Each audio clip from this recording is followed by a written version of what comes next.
Hey guys, coming from a home base, sitting in my RV that I own on an RV lot, the piece of property that I own right by the beach, on the beach in southeast Florida. After 5 years on the road, I decided to buy a property, and it wasn't easy. I went through a lot of hesitation, a lot of research. I'm glad I did both. I drove by an area today that I almost purchased that is in a flood zone. I mean, I knew it was in a flood zone, but the entire community has a lot of flooding, and my community does not. So you definitely want to research that and go by areas in different times of the year and in different parts of weather patterns during rainy season, summer, fall, etc. But all that being said, one of the reasons that I purchased a piece of property and an RV rather than just getting an RV and staying on the road was for a level of privacy. I really enjoyed being a full time nomad. I think it's a great life if you maintain an income, you maintain healthy habits, and you have an exit strategy. I think a full time nomad's a great life.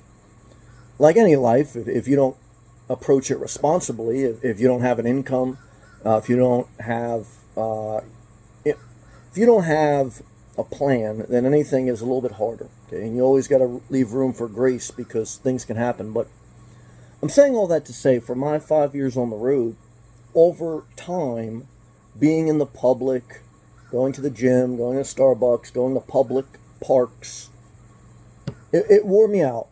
For the full time use, I still enjoy going to the gym. I still enjoy going to Starbucks. I still enjoy going to public parks. It's part of my daily routine. But also, as part of my daily routine, is to come to my home base normally for a few hours during the day and at night. And that 50% usage gives me time away from the public. Okay. Now, nothing is perfect, okay? I don't have a big piece of property. I'm right on the beach, so I have a small lot. But in the off season, during the summer, it's very quiet. Most people who own in here are snowbirds. Most people who rent are seasonal. So I really like that. But I like this privacy. You know, I'm over, I can feel the ocean breeze. I got my windows open. I got a fan on, doing some work here. And I wanted to take this break and share with you that getting out of the public and buying a home base is a huge positive. Because I know the nomads that are out on the road full time, if you're like me, you really struggle with should you buy a piece of property? Should you buy a home base? And I don't want to oversell you on it because it's not an easy decision. And a lot of it depends on your circumstance, your goals, etc. Right? So, because nothing is perfect.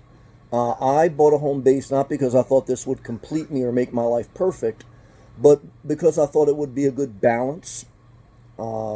Because my time on the road, the goal was to explore and then to find out where in Florida I wanted to live. I felt financially, I felt better about owning a piece of property, even if I changed this RV and eventually get a different one, or even if I could build a single family home on this lot. I mean, I don't think I do either right away. I mean, I like to keep this the way it is for a while, but I just feel good being out of the public when I want to, a few hours during the day or more, and at night. At night, it's a refuge. I thank God for that. I still, again, I enjoyed stealth camping. I enjoyed campgrounds. There's a value to them. So I don't want to be totally negative, right? But I want to share my experience and document it just as I did on the road. And that the most underestimated thing of living full time as a nomad is always being in the public. Okay. There's a certain switch in your mind that never gets to turn off. And people become a little bit more agitating over time.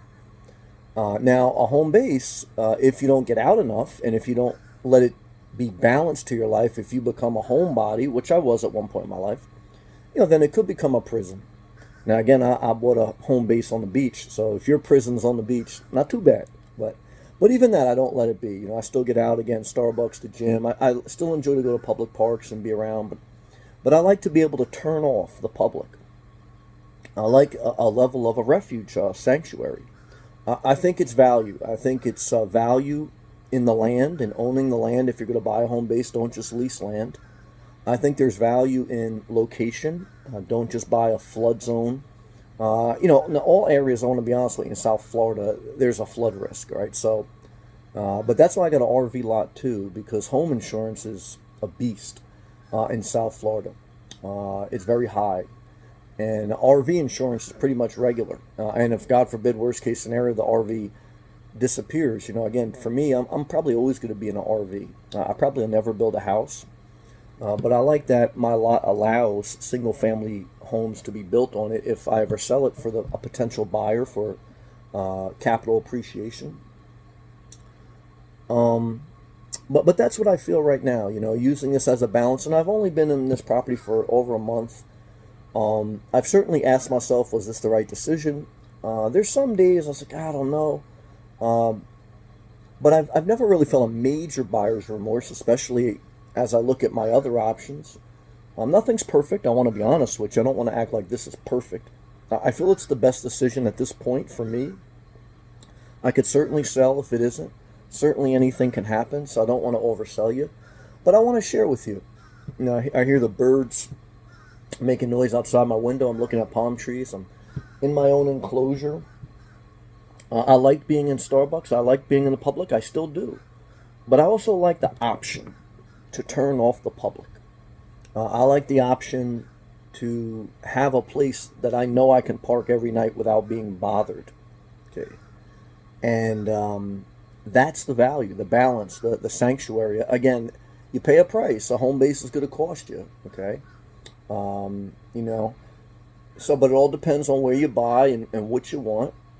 And that's why I always caution you, if you do get on the road, don't overinvest in a vehicle or in gadgets. Maintain a job, because you have to have an exit strategy. Okay? And even if I would sell this and get back on the road, I would still try to have an exit strategy, because you just never know when you got to get off the road or when you want to get off the road. But I would say, look, you could stay at campgrounds. You could find a private park. You can find a private part of a public park, but there's a difference between being in the corner of a parking lot, in the corner of a campground, versus in your own property. There is a difference. Is it worth it? It all depends on where you're at in your journey. Because for a long time it wasn't worth it for me, and it wasn't an easy decision even now. And I can't tell you the future. I really don't know what I'll do. This is a big adjustment for me, okay? And so I'm really still just taking it one day at a time. I recommend you do that. I mean, I'm doing it responsibly, okay? I measured everything. I calculated the cost before I purchased. Make sure that, financially it's responsible, especially if it doesn't work out, especially if I need to sell and I don't make as much, or if I don't make anything, if I lose money. You got to calculate the cost.